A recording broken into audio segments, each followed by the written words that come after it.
지금부터 아팅쌤의 썰렁한 교리를 시작하도록 하겠습니다.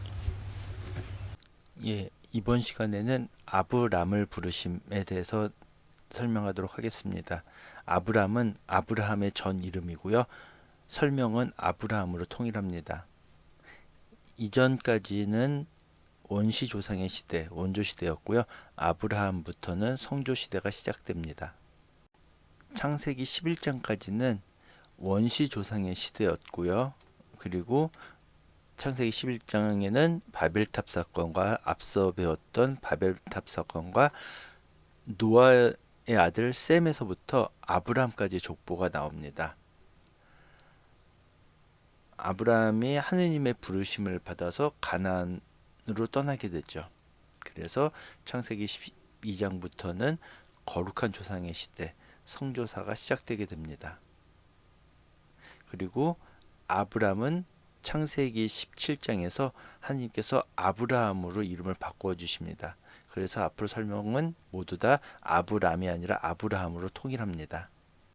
하느님께서는 아브라함에게 너에게 큰 민족을 주겠다, 복을 내리겠다라고 약속하시면서 고향 하란을 떠나서 하느님께서 말씀하신 약속의 땅 가나안 땅으로 떠나라고 말씀하셨습니다. 아브라함은 하느님을 굳게 믿고 하느님께서 말씀하신 대로 75세이던 때에 고향을 떠나서 가나안으로 떠나게 됩니다. 그 당시에는 친족들끼리 모여 사는 시대였기 때문에 고향을 버리고 새로운 땅으로 간다는 것은 모든 것을 버리고 떠난다는 의미와도 같습니다. 그럼에도 불구하고 아브라함은 가족과 친족들을 떠나서 하느님께서 약속하신 가나안 땅으로 떠나게 됩니다. 아브라함의 아버지 테라는 원래 본고장인 칼다의 우르라는 곳에서 살고 있었어요. 그러다가 가나안 땅으로 가려던 중에 하란에 이르러서 가나안 땅을 가지 않고 하란에 정착해서 살게 됩니다. 앞서서는 제가 그 당시에는 친족들끼리 모여 사는 시대였기 때문에 고향을 떠난다는 것은 모든 것을 다 버리고 떠난다는 것과도 같다라고 말씀을 드렸는데 또 다른 해석도 있습니다. 아브라함은 유목민이었습니다. 그리고 족장이었던 거죠. 유목민이라고 하는 것은 양들에게 풀 먹이기 위해서 한 자리에 머물러 있는 것이 아니라 이곳저곳 떠돌아다니게 됩니다.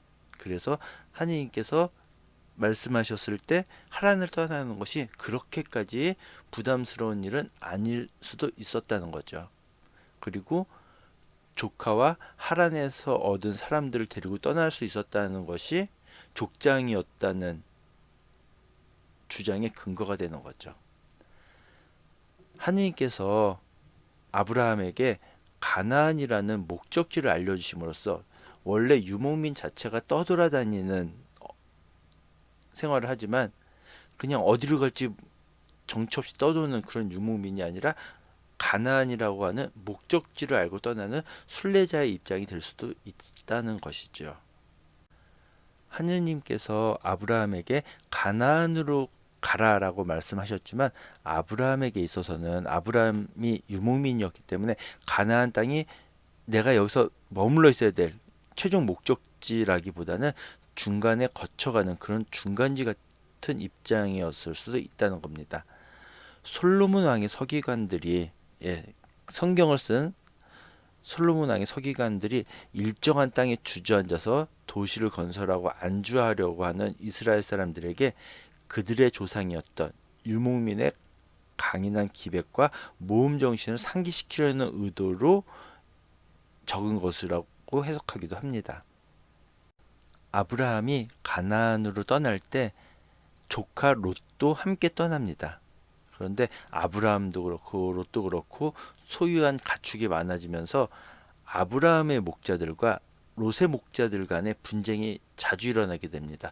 더 좋은 풀을 먹이고 더 먼저 좋은 물을 마시게 하려고 하다 보니까 분쟁이 자주 일어나게 됩니다.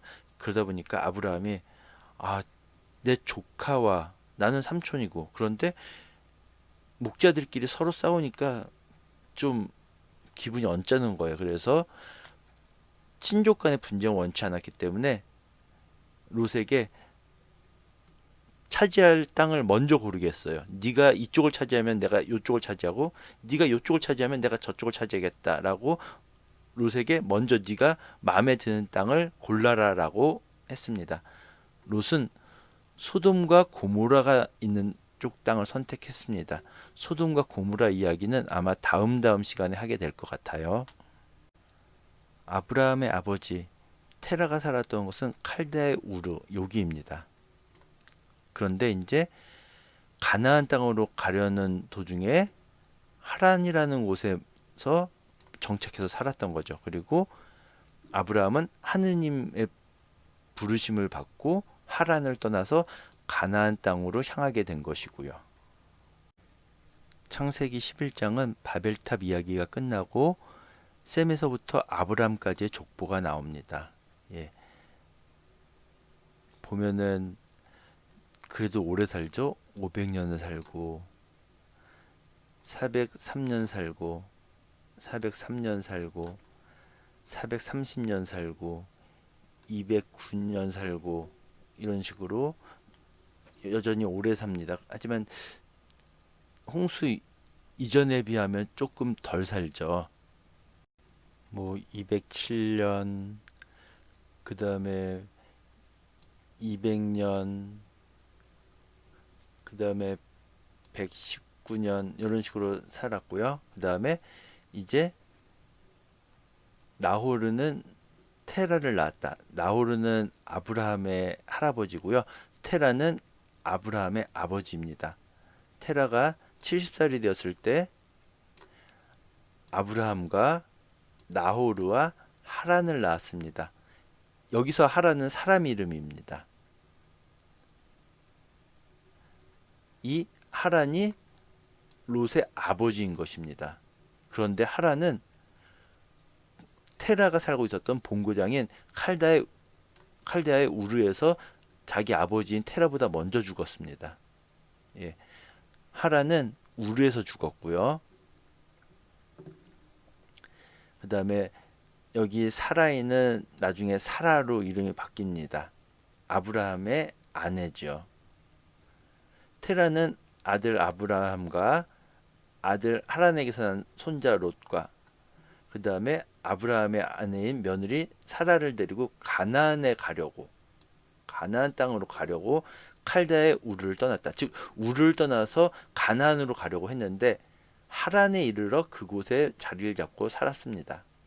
즉 원래는 우르에서 가나안 땅으로 가려고 했는데 하란에서 정착해서 살았던 거죠. 그리고 테라는 205년을 살고 하란에서 죽었습니다. 예, 창세기 12장 드디어 성조 시대가 시작됩니다. 하느님께서 아브라함을 부르신 거죠. 하느님께서 아브라함에게 말씀하셨어요. 내 고향과 친족과 아버지의 집을 떠나 내가 너에게 보여줄 땅으로 가거라. 즉 가나안 땅으로 가라는 말씀이시죠.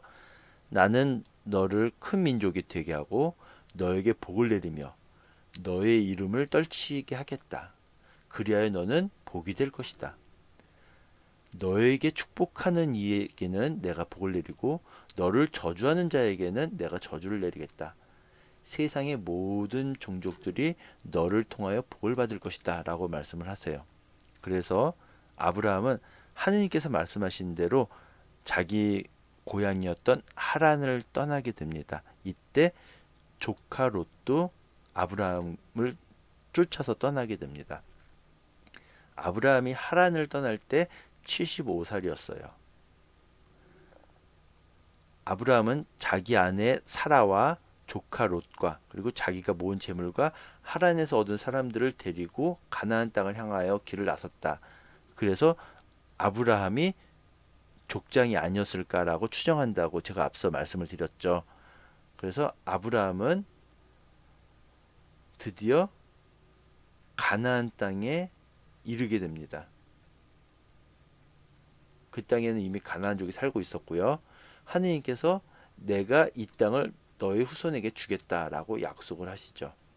그래서 아브라함은 하느님께 감사의 제사를 지냈고요.